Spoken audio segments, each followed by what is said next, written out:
রতিপুর নামের একটা খুবই সুন্দর গ্রাম ছিল, যেখানে একজনও ব্যক্তি গরিব ছিল না। একদিন এই গ্রামের কিনারায় একজন ব্যক্তি থাকার জন্য চলে আসে আর একটা ভাঙা চোরা বাড়ির ব্যবহার করে, আর তারপর সে প্রধানের কাছে কাজ চাইতে চলে যায়। এই যে ভাই, নতুন মনে হচ্ছে যে, কোথা থেকে এলে?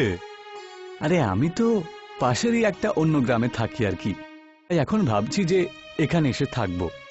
আচ্ছা, তা তুমি এখানে কোথায় থাকবে বাবা?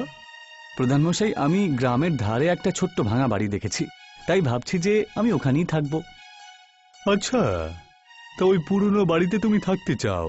কোনো ব্যাপার না, থেকো, তুমি থেকো, কিন্তু তুমি এই গ্রামে বেশি দিন কিন্তু টিকতে পারবে না বাবা। কিন্তু সেটা কেন প্রধানমশাই? এই গ্রামে কোনো ব্যক্তি গরিব নয়, বুঝলে তো? শুধুমাত্র তুমিই তো। গ্রামের লোকেরা তোমাকে আপন করে নেবে না যে। আরে প্রধানমশাই, যখন আমি এখানে এসেছি তখন আমি নিজের সাথে অনেক ধনসম্পদ নিয়ে এসেছি, তাই আমাকে গরিব ভেবে আপনি চিন্তা করবেন না। আমি ওই পুরনো বাড়িটা নতুন ভাবে তো এই করে নেব। তাহলে এখানে আমার কাছে কেন এসেছো? আমি তো ভাবলাম তুমি কাজের জন্য এসছো আমার কাছে, তাই। হ্যাঁ, একদম ঠিকই ধরেছেন আপনি। যখন আমি বাড়িটা তৈরি করে নেব তখন আমার কাজ বা কোনো নতুন দোকান একটা খোলার প্রয়োজন পড়বে বটে, সেই জন্য আপনার কাছে একটুখানি পরামর্শ করতে এসেছিলাম আর কি। আচ্ছা, তাহলে ঠিক আছে, আমারই তো জমি পড়ে রয়েছে বাজারে, ওটাই তুমি কিনে নিও। আর বাড়ি বানানোর জন্য লোকজন কোথায় পাবো? সেটা তো গ্রামের বাইরে থেকে নিয়ে আসতে হবে। তুমি চিন্তা করো না, আজকের দিনটা তুমি ওই বাড়িতেই কাটাও, আমি কালকেই ওনাদের ওখানে পাঠিয়ে দেব। আচ্ছা প্রধানমশাই, যেমনটা আপনি বলবেন। এইটুকু বলে লচ্ছু ওখান থেকে নিজের বাড়ির দিকে রওনা দেয়, আর প্রধান বাবু হাসতে শুরু করেন। বিকেল হয়ে গেছিল, আর প্রধানের বাড়িতে দুজন ব্যক্তি আসে। ললিত আর মোহিত, একটা নতুন কাজ এসেছে। কিরকম কাজ প্রধানমশাই? এই গ্রামের ধারের যে পুরনো বাড়িটা রয়েছে, ওখানে একটা নতুন ব্যক্তি এসেছেন, লচ্ছু নাম তার। ও বলে নাকি ধন রয়েছে তার কাছে, একটা নতুন দোকান খুলতে চায় সে, আর তার সাথে একটা বাড়িও তৈরি করতে চায়। তাহলে আপনি কি চান এখন আমরা বাড়ি বানাবো? মোহিত, পুরো কথাটা শোন। উনি বললেন যে অনেক পয়সা নিয়ে এসেছে ও। কি প্রধান মশাই? ঠিক ধরেছিস তুই। ও, তাহলে তাই বুঝেছি। তাহলে তোর বাড়ি বানানোর জন্য আমরা কালকেই চলে যাব, আর বিকেলের মধ্যে কাজ হয়ে যাবে। ঠিক আছে, তাহলে তোমরা কাজে লেগে পড়ো এবার। পরের দিন ললিত আর মোহিত লচ্ছুর বাড়ির সামনে দাঁড়িয়েছিল। এই যে লচ্ছু বাগা, তুমি কি এখানেই থাকো নাকি? প্রধানমশাই বলল যে তুমি এখানেই থাকো, কিন্তু কি জানি আপনি কোথায় রয়েছেন। তক্ষুনি দরজা খুলে যায়, আর লচ্ছু বাইরে চলে আসে। হ্যাঁ দাদা, হ্যাঁ হ্যাঁ, আমি হলাম লচ্ছু, আর এই বাড়িটাই আমি কিনেছি, বুঝলে? তোমরা শুধু এটাকে ভালো করে বানিয়ে দাও। আরে চিন্তা করবেন না, পুরোপুরি পরিষ্কার করে দেবো। আপনার এই ভাঙাচোরা বাড়ি একবারে নতুন মহল হয়ে যাবে। ঠিক আছে দাদা, আর পয়সা নিয়ে তোমরা চিন্তা করো না, আমি সমস্ত পয়সা কাজ হয়ে যাওয়ার পরেই দিয়ে দেব। ললিত আর মোহিত বাড়ির ভেতরে ঢুকেই দেখতে পারে যে ওখানে ব্যাস একটা সন্দুক রাখা আছে আর একটা কাপড়ের ব্যাগ। ঠিক আছে দাদা, এবার আমরা কাজ শুরু করে দিই তাহলে। হ্যাঁ হ্যাঁ, আপনারা কাজ করুন তাহলে। যদি কোনো কিছুর প্রয়োজন হয় আমাকে অবশ্যই বলবেন। হ্যাঁ দাদা, হ্যাঁ হ্যাঁ। দুজনই অনেকক্ষণ ধরে কাজ করতে শুরু করে। অনেক রোদ উঠে গেছিল। লচ্ছু বলে ওঠে, দাদা, আমি আপনাদের দুজনের জন্য কিছু খাবার নিয়ে আসি। আগে আগে, হ্যাঁ হ্যাঁ, খুব খিদে পেয়েছে বটে। আপনি যদি আসেন খাবার নিয়ে তাহলে খুব ভালো হবে। যান। হ্যাঁ হ্যাঁ, পুরো পরিষ্কার করে কাজ করবো আমরা এরপর। আচ্ছা ঠিক আছে ঠিক আছে, তোমরা তাহলে কাজ নিয়ে পড়ে থাকো, আমি এক্ষুনি আসছি। লচ্ছু ওখান থেকে এইটুকু বলে চলে যায়। দাদা দাদা, এ তো গেল, এবার আমরা আসল কাজ শুরু করে দিই। আরে কাজ তো আসার পরই হয়ে গিয়েছিল মোহিত। সেটা কিভাবে দাদা? ওই দেখ। ওই দেখ, শুধুমাত্র একটা সিন্দুক রাখা আছে আর একটা বাক্স, যার মধ্যে কাপড় রয়েছে, আর কোনো জিনিসপত্র লোকটা রাখেনি বটে। আচ্ছা, তাহলে ওই গুপ্তধনটা নিশ্চয়ই ওই সিন্ধুকেই থাকবে। আপনি সত্যি খুব বুদ্ধিমান দাদা। চল চল মোহিত, এবার আমরা পরিষ্কার করে দিই। দুজনে ভাই মিলে সন্দুকটা খুলে দেয়।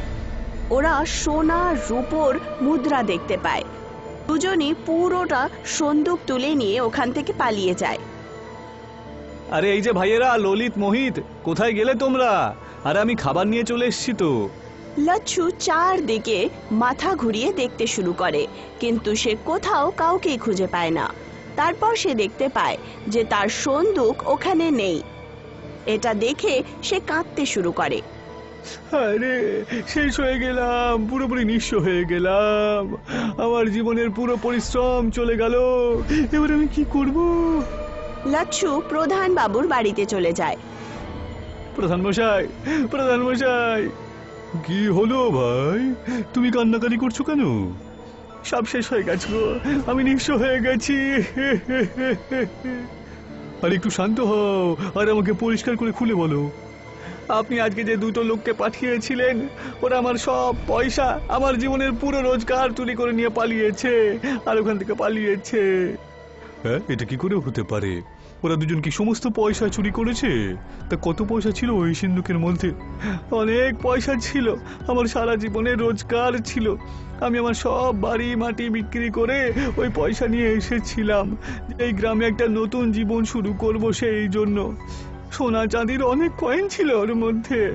আচ্ছা, খুবই দুঃখের ঘটনা তোমার সাথে ঘটলো। ঠিক আছে, দাঁড়াও, আমি তোমার জন্য একটু জল আনি। যেই মাত্র প্রধান উঠে এগিয়ে যায়, তখন তার পকেট থেকে একটা সোনার মুদ্রা পড়ে যায়। লচ্ছু সেটা তুলে নেয় আর খুব মন দিয়ে দেখতে শুরু করে। প্রধান মশাই, এই কয়েনগুলো, এই কয়েনটা তো আমার। তার মানে আপনিও এই খেলায় জড়িত, তাই না? আমাকে আমার পয়সা ফিরিয়ে দিন বলছি। আচ্ছা, তাহলে তুমি শেষমেশ জানতে পেরেই গেলে। কোনো ব্যাপার না, এখন যখন জানতে পেরেই গেছো, তাহলে কি করতে পারো বলো? এসো ললিত, বাইরে এসো। মোহিত, ললিত আর মোহিত দুজনই ওখানে চলে আসে। তোমরা তিনজন একসাথে জড়িত, তাই না? আমি সব বুঝে গেছি। আরে তুমি চুপ করো তো, পয়সার এত মোহ ভালো নয়, বুঝেছ? সেই জন্য আমরা তোমার কাছ থেকে ওগুলো নিয়ে নিয়েছি। হ্যাঁ লাচ্ছু, লাচ্ছু, উপকার করেছি তোমার জন্য। সারা দুনিয়ার মোহ থেকে তোমাকে মুক্তি করে দিলাম। এই, একে তুলে বাইরে ফেলে দাও। ললিত আর মোহিত তাকে বাইরে বার করে দেয়। যা, পালা এখান থেকে, যা। আর যেন কখনো তোর মুখ না দেখি এই প্রধান মশাইয়ের বাড়ির কাছে। লচ্ছু কাঁদতে কাঁদতে জঙ্গলের দিকে গিয়ে বসে পড়ে। তক্ষুনি ওখানে একজন ভিখিরি আসেন। কি রে ভাই, কাঁদছিস কেন? সে আপনি বুঝবেন না, একজন ভিখারি অন্য ভিখারি যদি না বুঝে তাহলে সে তো ব্যর্থ বাবা। আমি ভিখারি নই, আমার সমস্ত পয়সা এই গ্রামের প্রধান চুরি করে নিয়েছে, জানেন তো?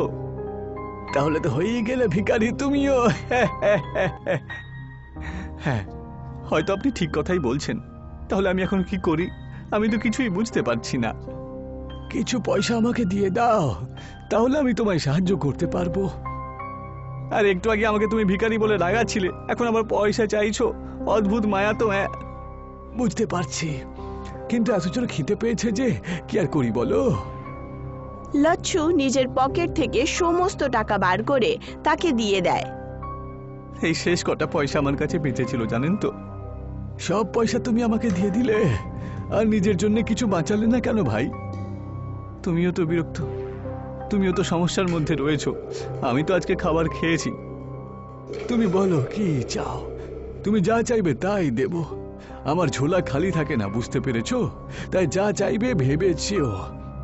মনে হচ্ছে তুমি মিথ্যে কথা বলছো না, তবু আমি এই সময় এখন সেই পরিস্থিতিতে নেই যে কিছু ভাবতে পারি বা কিছু চাইতে পারি। তুমি তোমার ইচ্ছা মতো যা ইচ্ছে আমাকে দিয়ে দাও না। ঠিক আছে, তাহলে যেই বাড়িতে তুমি থাকছিলে ওখানে একটা গোপন মহল চলে আসবে। তাই নাকি? সত্যি? এত ভালো একটা বাড়ি তুমি আমায় কেন দিচ্ছিলে? এইসব জিনিসের থেকে আমি অনেক দূরেই থাকি ভাই। আমি কারোর সাথে ভিক্ষাও চাই না, আর কারোর কাছে কিছু দিও না। যা দান হিসেবে পাই সেইটা কিছু না বলি গ্রহণ করে নি। আমি তোমার কাছ থেকে চেয়েছিলাম, তাই তোমাকে ফেরত দিয়ে দিলাম। তক্ষুনি ভিখিরি ওখানে একটা সন্দুক প্রকট করে দেন আর লচ্ছুকে দিয়ে দেয়। এই সিন্দুকটা আবার কোত্থেকে এলো? শোনো ভাই, এই সিন্দুকের মধ্যে অগুন্তি পয়সা আছে, যাতে তোমার কখনো পয়সার অভাব না হয়। আর তুমি ছাড়া এই সিন্দুকটা যদি অন্য কেউ খোলে তাহলে কিন্তু সেই সিন্দুকের মধ্যে বন্দী হয়ে যাবে। আপনাকে সত্যি অসংখ্য ধন্যবাদ, কি যে বলি। আরে ভাই, এত চিন্তা করছো কেন? ঈশ্বরের নাম গাও আর কাজ করতে থাকো, তারপর যা হবার হতে দাও। লচ্ছু হাত জোড় করে ওই ব্যক্তিকে প্রণাম জানায় আর তার যাওয়ার পর নিজের খুফিয়া মহলের দিকে চলে যায়। যেই মাত্র সে দরজা খোলে তখন যেন ভেতর থেকে একটা বড় মহল ছিল। বাহ, এ তো সত্যি একটা মহলের মতন দেখছি।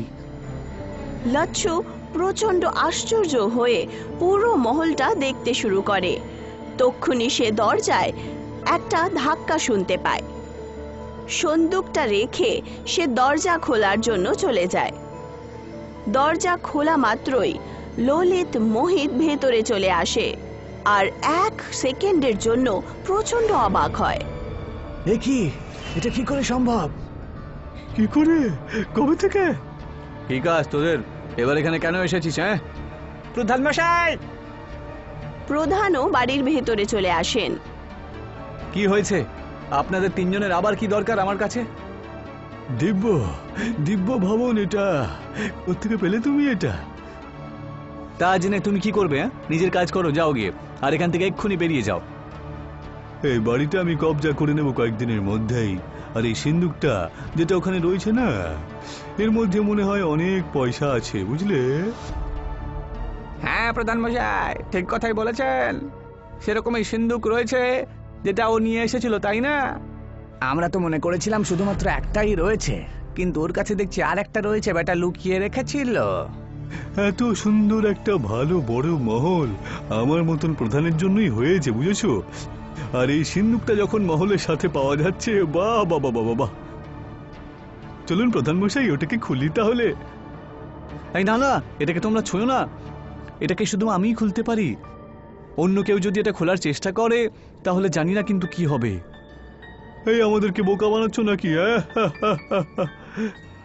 লচ্ছুর কথা কেটে প্রধান, ললিত আর মোহিত সেই সন্দুকটা খুলে দেয়।